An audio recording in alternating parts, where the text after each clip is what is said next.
کیا آپ نے کبھی سوچا ہے کہ جب قرآن کریم سبع سماوات یعنی 7 ہیونز یعنی 7 آسمانوں کا ذکر کرتا ہے تو اس کا اصل مطلب کیا ہے؟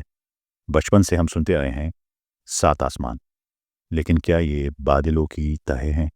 کیا یہ ایٹماسفیئرس کی لیئرز ہیں، یا پھر یہ ایک ایسی حقیقت ہے جو ہماری اور آپ کی سوچ کی آخری حدوں سے بھی آگے ہے؟ آج ہم ایک ایسے سفر پر چلیں گے جہاں 21ویں صدی کی جدید ترین سائنس اور 1400 سال پرانی وحی ایک دوسرے کے آمنے سامنے کھڑی ہیں۔ یہ کہانی ہے ملٹی ورس کی، اور یہ کہانی آپ کا کائنات کو دیکھنے کا نظریہ ہمیشہ کے لیے بدل دے گی۔ آج ملٹی ورس پر بات کرنا فیشن بن گیا ہے۔ ہالی ووڈ کی فلموں سے لے کر فزکس کے ریسرچ پیپرز تک ہر جگہ اس کا چرچا ہے، لیکن ہمیشہ ایسا نہیں تھا۔ آئیے وقت کا پہیہ تھوڑا پیچھے گھماتے ہیں۔ 20ویں صدی کے وسط تک سائنسدانوں کا یہ پکا اٹل یقین تھا کہ یونیورس کا مطلب ہی یونی یعنی ایک ہے۔ سائنس کا عقیدہ بڑا سادہ تھا، جو کچھ نظر آ رہا ہے بس یہی ہے، اس کے علاوہ کچھ نہیں، باقی سب افسانے ہیں۔ اگر اس دور میں کوئی سائنسدان دوسری دنیا یا پیرالل یونیورس کی بات کرتا تو اسے سائنسدان نہیں بلکہ سائنس فکشن رائٹر کہا جاتا تھا، اور اس کا مذاق اڑایا جاتا تھا۔ سائنس ایک بند کمرے کی طرح تھی جس کا ماننا تھا کہ کمرے کے باہر کچھ بھی وجود نہیں رکھتا۔ پھر 1980 کی دہائی آئی اور فزکس کی دنیا میں ایک زلزلہ آیا۔ ایلن گوتھ اور آندرے لندے جیسے بڑے دماغوں نے انفلیشن تھیوری پیش کی۔ انہوں نے ایک عجیب و غریب دعویٰ کیا۔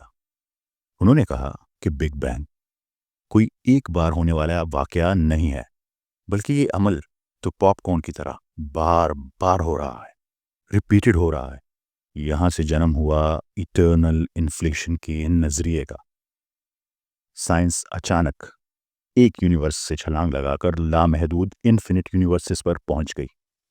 سائنسدان کہنے لگے کائناتیں ایک نہیں بلکہ ان گنت ہیں، انفینٹ ہیں، اتنی کہ آپ انہیں گن بھی نہیں سکتے۔ اس نظریے کے مطابق کائناتوں کا ایک ہے، ایک بے ہنگم ہجوم، ایک قیاس جہاں ہر چیز ممکن ہے، ایسا نظریہ آیا۔ کچھ عرصے تک سائنسدان اسی لامحدودیت یعنی انفینٹی کے نشے میں رہے، لیکن یہاں ایک مسئلہ تھا۔ اگر کائناتیں ان گنت ہیں، انفینٹ ہیں، تو پھر قرآن کریم کا دعویٰ غلط ثابت ہو سکتا تھا، کیونکہ قرآن کریم تو ایک خاص عدد بتا رہا ہے، بہت لمیٹڈ 7 یونیورسز۔ بظاہر سائنس قرآن سے بہت دور جا چکی تھی، لیکن پھر کہانی میں ایک زبردست ٹوسٹ آیا۔ سال 2018، دنیا کے عظیم ترین دماغ اسٹیفن ہاکنگ اپنی زندگی کے آخری ایام میں تھے۔ اپنی موت سے کچھ عرصہ قبل انہوں نے journal of high energy physics میں اپنا آخری اور فائنل مقالہ ریسرچ پیپر شائع کیا، جس نے سائنس کی دنیا کو ہلا کر رکھ دیا۔ اس پیپر کا ٹائٹل تھا A Smooth Exit from Eternal Inflation۔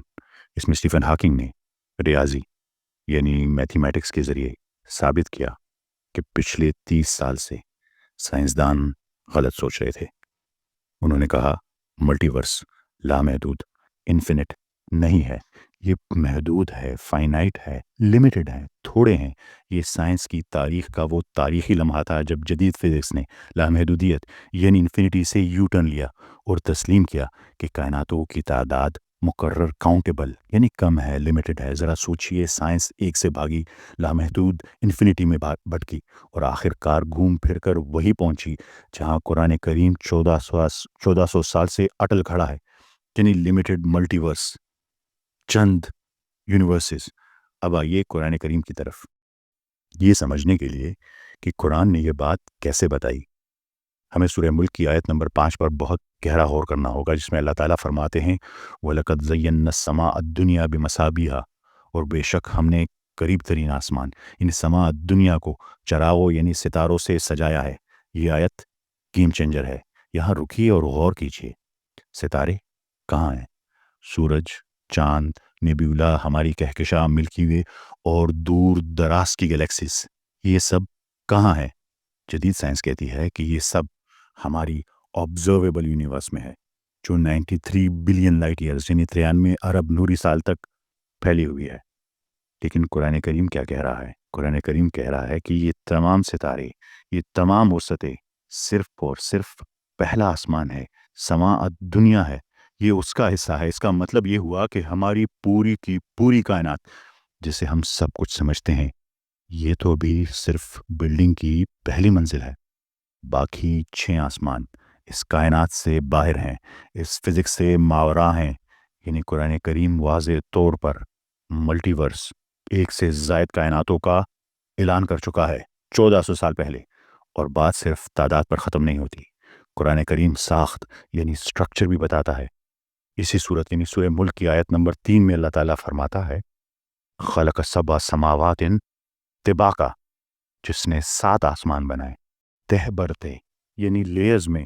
عربی لفظ طباقا کا مطلب ہوتا ہے کسی چیز کو دوسری چیز کے اوپر فٹ کر دینا، بالکل ویسے جیسے کتاب کے صفحات یا پیاز کے چھلکے۔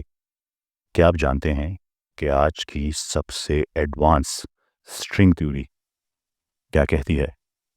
سٹرنگ تھیوری کہتی ہے کہ ہماری کائنات ایک برین جھلی پر مشتمل ہے، اور اس کے متوازی یعنی اس کے پیرالل دوسری برینز یا ڈائمینشنز تیر رہی ہیں۔